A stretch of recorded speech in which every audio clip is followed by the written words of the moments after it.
This is Nick with Build Brothers Roofing at 2212 Poipu Way. Starting my digital inspection, we're on top of an asphalt shingle roof. An architectural shingle, we got solar panels that we're going to be dealing with on this roof. A lot of issues with this roof.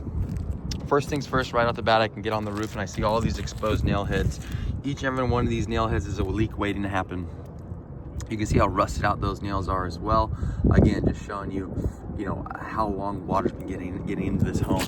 We have obviously a huge leak that's coming from this area. We also had a bunch of repairs on this roof, and you can see that all the repairs that were done were not done properly at all. We have exposed nail heads throughout. We have repairs that are just completely leaving the underlayment exposed on this roof as well. And that's just the first one that I'm going to point out. There are other areas of this roof that are having major issues as well. You can see that the majority of the granules are starting to deplete from the asphalt shingle itself. Essentially what's happening is the oils on this asphalt shingle product have started to evaporate. And as those oils evaporate, the granules deplete. And as they deplete, the fiberglass is exposed and the waterproofing is greatly affected. You can see that the roof just wasn't really installed properly in the first place. You can see how stretched out these shingles are. This overlap should be well past this point. So a lot of these nail heads are going to be exposed. There's a reason why all these shingles are just blowing off at the moment. So these shingles are completely missing from this section. You can see that the wood decking is completely exposed as well. So there's major leaks coming from this area. More repairs that have been done along this section. I also want to point out that we have this flat roof right here, and you can see how mossy and moldy everything is. The reason for that is whenever it rains, that water just ends up sitting on these areas, and that water has nowhere to go. Well, on a shingle roof, if the water is not just flowing off of it, that is a leak waiting to happen. So a shingle is not meant to be installed on a flat roof whatsoever.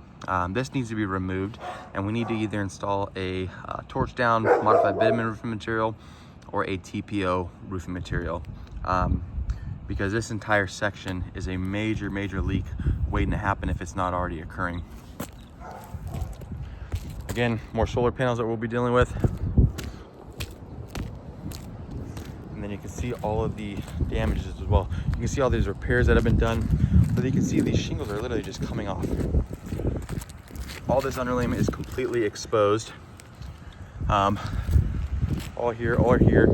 I'm not sure why the roofing company would come out and only tarp this section when they see areas of the roof that are completely exposed as well. But in my professional opinion, just based off the condition of the roof and based off the amount of repairs that are needed on this roof, it's time to go ahead and re-roof this product. So what we're going to do is tear this thing down to the wood decking. Once we go ahead and tear it down to the decking, we're going to address any kind of bad wood that is underneath the roof. Wood repair is always that unknown variable, so there's no way for us to know how much wood is going to need to be replaced until we tear it off and we see what's underneath it.